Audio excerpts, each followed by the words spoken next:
Halo, ketemu lagi dengan saya Panda ya. Kali ini saya mau nge-reading untuk judul kehidupan dia bersama orang yang dia pilih ya. Oke.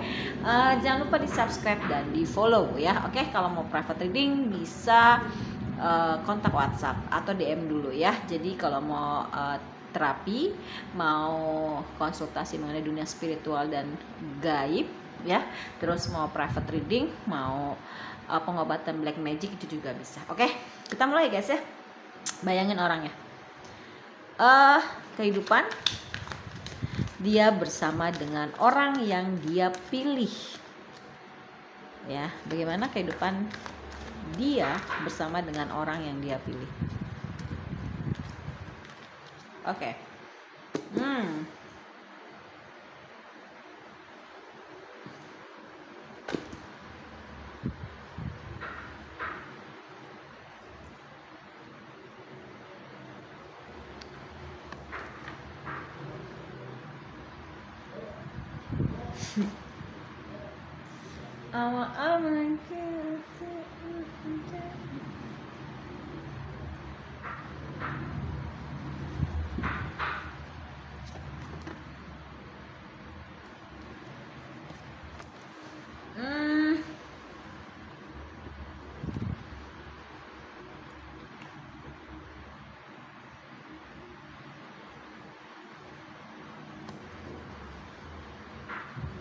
Oke. Yang aku lihat di sini kehidupan dia bersama dengan orang baru, orang yang dia pilih ya.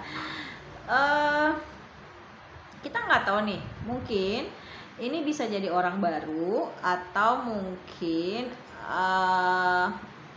sebelum kamu tuh ada orang lain ya, yang kamu nggak tahu itu gitu loh. Mungkin dia tutupin, ada yang mungkin ngakunya udah single parent, single fighter gitu, tapi sebenarnya mungkin urusannya belum selesai. Itu yang aku rasain ya. Di sini aku lihat perempuannya sosok seseorang yang baik. Mungkin ya di ceritanya dia ke kamu itu jadi ada dua opsi. Satu, memang dia baru gitu ya, sebagai orang baru di kehidupan kalian, atau kalian menjadi sosok seorang yang baru di kehidupan mereka gitu loh. Tapi kalau yang aku lihat sih lebih ke sosok seseorang yang dia, kehidupan dia dengan sosok seorang yang dia pilih ya. Aku lebih condong di sini ngerasainnya sebelum ada kamu nih ada orang lain gitu loh. Jadi kamu ini orang ketiganya tanpa kamu ketahui. Emang laki-laki ya. Kehidupannya tuh toksik, bikin dia emosi ya. Tapi dia berusaha untuk setia dan loyal sama perempuan ini. Gimana caranya mensiasati, dia pintar, tapi kepintarannya itu dia gunakan untuk gimana nih gue bisa mendapatkan apa yang gue mau bersama cewek ini. Misalnya cobaan hidup dia itu berat dan banyak mengenai masalah keuangan. Nah, disitulah yang dia, inilah kuncinya nih, keuangan ini ya. Dia tuh kayak ingin, bahasa kasarnya morotin ya, atau mau mau mengupgrade dirinya menjadi sosok seorang yang jauh lebih baik dalam hal ekonomi. Mungkin dari dia deket sama orang ini tuh dia bisa kenal networking yang akhirnya tuh bisa membawa dia jadi batu loncatan atau apalah sebagainya. Tapi di dalam hatinya dia tuh akhirnya dia mendapatkan keraguan gitu loh ya. Keraguan gimana gitu loh. Mungkin ada yang sudah terlilit hutang nih kayaknya pasangan kamu, bukan pasangan, bisa jadi mantan, bisa jadi orang yang sudah meninggalkan kamu. Nah tadi kan saya bilang ya, mungkin ngambil networkingnya juga gitu. Nah dia jadi ragu dan hubungannya tuh jadi kayak on and off gitu loh ya. Memang lagi nyari jalan keluar nih mengenai perasaan. Ada perasaan dalam hatinya gitu ya, tapi yang dia lebih utamakan tuh memang uang gitu ya. Dia ini agak sedikit egois yang aku rasain. Dia hanya mementingkan dirinya sendiri dan keuangan gitu ya. Nah, kalau boleh dibilang orang ini itu sebenarnya ada rasa sih sama orang barunya, tapi lebih ke apa ya, lebih ke di-keep gitu sama dia, disimpan. Tergantung nih kalau orang barunya, orang yang sekarang hidup sama dianya itu, bersama dianya itu bisa merasakan keberuntungan dari si cewek ini, ya dia baru akan menyatakan atau memberikan pol-polan sepenuhnya gitu loh ya. Tapi kalau misalkan enggak, ya udah gitu loh. Itu sih yang aku rasain ya, kayak gitu. Jadi dia juga kayaknya nih gitu nggak sepenuhnya tulus. Kalau dibilang perasaan nggak ada. Oh my god, iya gitu loh. Ngeri juga nih kalau kayak begini nih ya, mainkan perasaan orang. Oke. Kehidupan.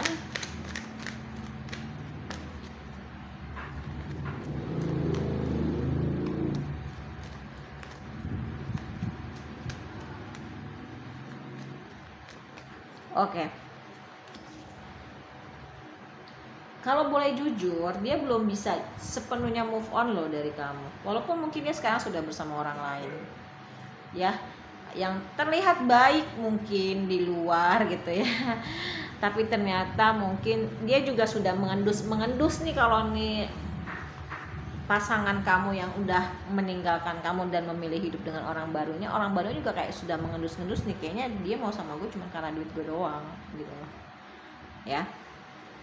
Nah, dia sangat ketergantungan terhadap uang, sangat ketergantungan ya. Jadi apapun dia akan lakuin, gimana caranya gue bisa dapet uang.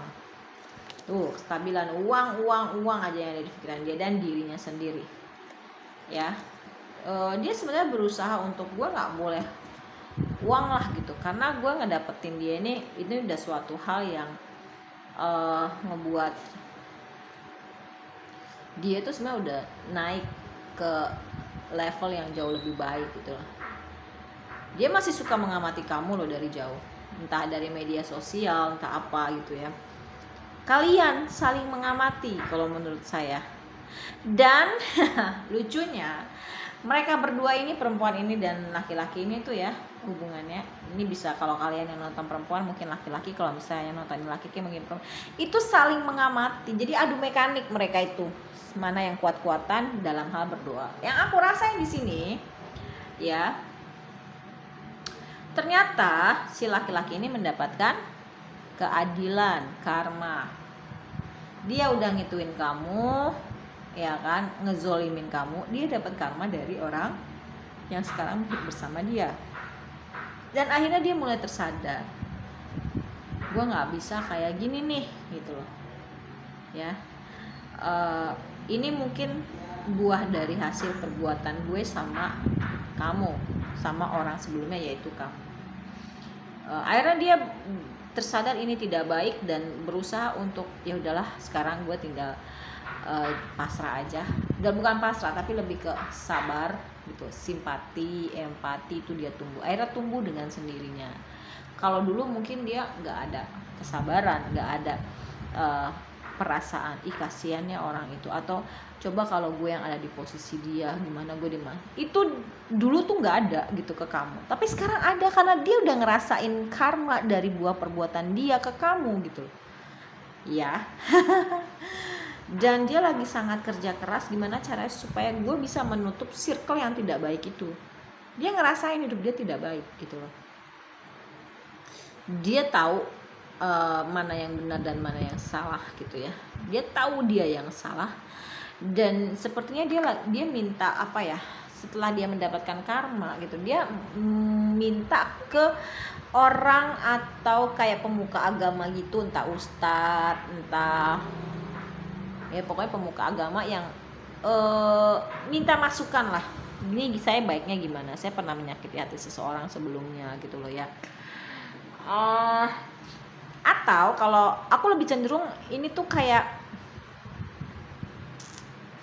orang di masa lalu sebelum kamu, tapi balik dia kayak gimana ya, kayak kembali lagi gitu karena faktor ekonomi. Mungkin orang sebelum kamu ini nih ya, aku nggak tahu ya, tapi tiba-tiba ada masuk ke aku sinyal, jadi dia itu balikan dengan orang yang sebelum kamu datang dia udah pernah punya hubungan entah belum selesai atau sudah selesai tapi masih ada sangkut paut dengan harta gono gini atau harta benda, yang ngebuat akhirnya dia mau nggak mau terpaksa kembali karena ketergantungan finansial.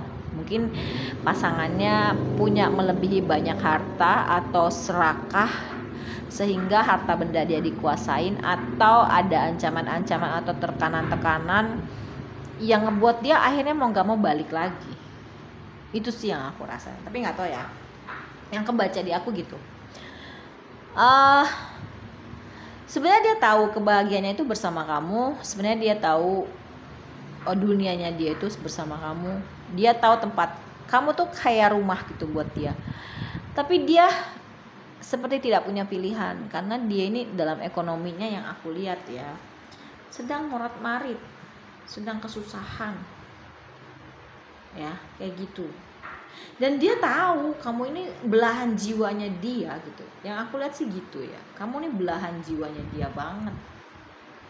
Dia pingin datang suatu hari nanti seperti seolah-olah sudah tidak ada apa-apa. Hai, hello, Anda siapa gitu ya.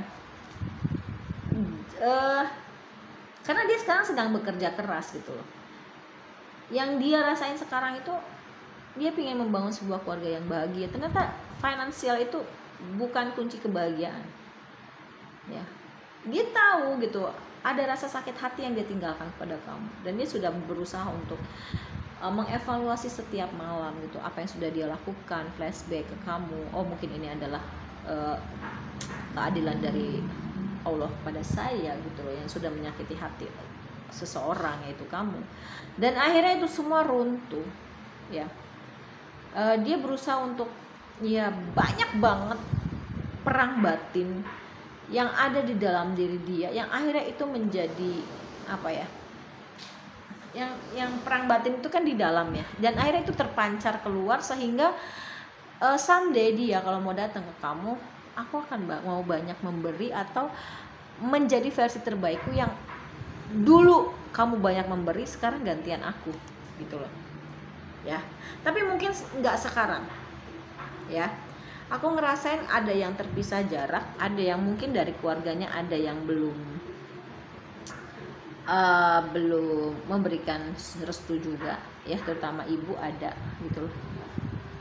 Dan banyak yang dia ambil dari kamu, tapi dia juga meninggalkan sesuatu di diri kamu ya. Seperti mungkin hati kamu yang dia bawa gitu loh ya. Yang aku rasain di sini ada yang pakai black magic ya. Dia sekuat tenaga mempertahankan diri kamu, tapi sekarang dia masih bersama dengan orang lain. Dia menggunakan black magic untuk supaya kamu terus sama dia. Tapi karena mereka nih adu mekanik nih, perempuan laki yang sekarang ini itu apa ya, karena yang sekarang dia jalani itu nggak mau ditinggal pasangannya. Gimana caranya supaya nih pasangan gue nggak balik ke kamu gitu. Jadi dia ngerjain kamu supaya kamu bertahan sama dia, dan pasangannya itu ngerjain orang yang kamu dealingkan itu supaya nggak bersama kamu atau balik bersama kamu. Itu yang aku rasain, belibet ya. Someday mungkin dia akan ngajakin kamu kerjasama karena dia tahu gitu loh, kamu nih orangnya pintar mengelola uang, manajemen ya. Dia tahu bahwasanya bersama kamu nih gue bisa berhasil ya, manage uang kamu pinter gitu kan. Dan memang ini hubungannya third party, walaupun mungkin kalian sudah tidak berkomunikasi lagi gitu loh ya. Yang aku rasain dari kalian nih banyak banget yang terkoneksi secara batin gitu loh, batinnya tuh kuat banget. Tapi aku juga melihat bahwasanya kalian ini bukan satu-satunya perempuan yang dia dekati gitu loh.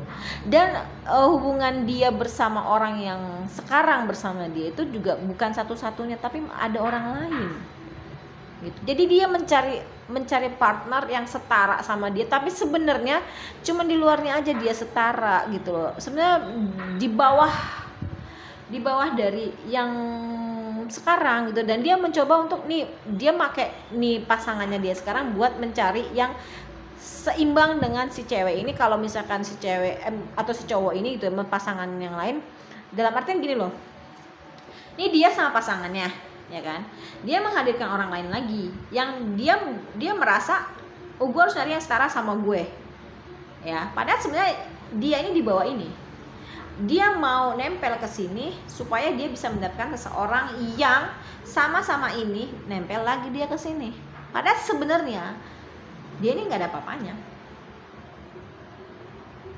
ya, yang aku lihat gitu, dia ini nggak ada apa-apanya gitu loh ya. Jadi ini pasangan memang dipakai untuk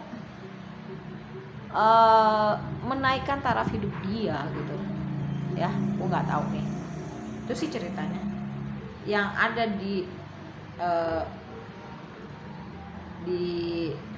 pikiran aku, karena yang dia pikirin ini hanya duit dan dirinya sendiri ya aku sih ngeliat kayak ada trauma masa kecil, mungkin dia pernah mengalami kebangkrutan atau mengalami, jadi dia nggak mau susah gitu loh ya, mungkin dia pernah merintis dari nol sama pasangannya yang dia sekarang bisa gitu loh, atau dia nggak mau lagi merintis dari nol ya, karena mungkin ada juga yang aku rasain sih, banyak dari dia itu yang mungkin belum menyelesaikan masalah mengenai pembagian harta. Sorry ya, aku ngerasainnya gitu nih, banyak banget yang lagi kayak gitu nih. Dia merasa punya banyak tapi dikuasain sama yang pihak sekarang dia bersama itu gitu loh. Tapi aku nggak tahu ya, tapi lebih banyak ke orang yang sebelum kamu dia berdilingnya dan masih belum selesai urusannya mengenai materi ya. Dan sorry to say, aku harus bilang ada orang lain selain kamu, bahkan di saat mau lepas ya diri kamu juga ya, itu dia sudah mulai mencari-cari opsi lain karena dirasa mungkin kayaknya lo udah nggak menguntungkan lagi gitu loh, terus kayaknya gue udah ngambil semua apa yang lo punya gitu loh ya, jadi kayak kacang lupa kulitnya, kayak habis manis sepah dibuang gitu. Dan dia nih banyak banget flying victim. Ada dari kamu yang aku ngerasain, aku bisa sebut dia NPD atau narsistik. Aku bisa ngerasain kamu ini tipe orang yang mungkin jadi korban NPD dan narsistik. Flying victim, dia ngebuat kamu jadi ngerasa bersalah gitu kan. Bersama dia tuh seperti tidak boleh membuat satu kesalahan banget, tapi sedangkan dia banyak banget ngelakuin kesalahan itu sama kamu nggak dihargain. Aku banyak banget melihat gambar orang yang menangis, trauma, kayak kehilangan jati diri, tapi setelah berpisah itu kalian balik ke jalannya Allah dan mengobati diri kalian sendiri ya. Dan aku ngerasain beberapa dari kalian korban NPD dan narsistik ini adalah sudah menganggap dia sebagai lawan ya. Someday kamu tahu nggak sih, dia akan balik ke kamu atau komunikasi sama kamu, ketemu sama kamu, tapi kamu sudah mematikan rasa kamu kepada dia. Kamu sudah sembuh, kamu sudah healing karena kamu lebih sayang dan self love sama dirimu sendiri ya, dan lebih ngelihat ke dia tuh kayak lawan gitu ya. Tapi anugerah yang kamu dapatkan adalah rezeki kamu bagus ya kan, terus karir kamu nih ada kemajuan yang ngebuat dia tuh kayak, ih nih orang ditinggalin gue malah semakin glowing, semakin happy, karirnya semakin bagus. Justru membuat bagi dia itu bisa yang mematikan, karena dia pingin kamu itu ditinggalkan sama dia tuh keadaan meringis-ringis nangis gitu loh. Tapi karena kamu sudah punya ilmunya, beberapa sebagian dari kamu ini yang aku rasain itu adalah biasanya kalau korban NPD dan narsistik itu dia kebanyakan justru yang wanita-wanita mandiri gitu loh ya. Tapi ada yang ngerasain bener-bener full power banget, gue nggak mau kayak gini selamanya. Tapi untuk yang lemah itu aku ngerasain banyak banget yang masih terpuruk gitu ya. Oke, itu aja yang aku bisa rasain ya. Ini bukan hanya pembacaan kartu tapi intuisi aku dan penglihatan aku di visual kepala aku. Kalau ada yang mau private reading, mau terapi gitu ya, menghilangkan trauma-trauma, penyakit fisik dan penyakit psikis, mau konsultasi mengenai dunia spiritual dan anak indigo gitu ya. Terus mau pengobatan black magic, insya Allah bisa ya. Oke, terima kasih banyak. Mohon maaf kalau saya banyak salah. Wassalamualaikum warahmatullahi wabarakatuh. Dadah.